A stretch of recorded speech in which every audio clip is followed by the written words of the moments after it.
प्रिय चतुरताई, आपण खासदारकी कशी मिळवलेली आहे हे खरं तर तुम्ही लोकांना सांगितलं पाहिजेत. कारण मराठीचा गंध नसताना, कुठलंही कर्तृत्व नसताना, शिवसेनेशी संबंध नसताना देखील आपण खासदारकी मिळवली आणि आता खासदारकीची टर्म संपत आल्यानंतर आपली जी तडफड चाललेली आहे ही आपल्या वक्तव्यातून दिसते आहे.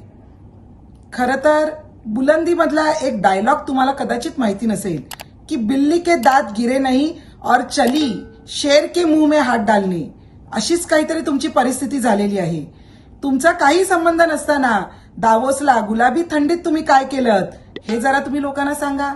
त्याच पद्धतीने आपल्याला परत खासदारकी मिळावी म्हणून तुम्ही गेल्या आठवड्यात कुणाकुणाला भेटलात आणि माझ्याकडे आदित्यचे कसे फोटोग्राफ्स आहेत ते दाखवून तरी मला खासदारकी द्या असं सांगणाऱ्या तुम्ही तेव्हा कुणाला बोलताय तुम्ही याचा जरा विचार करा आणि भान ठेवा.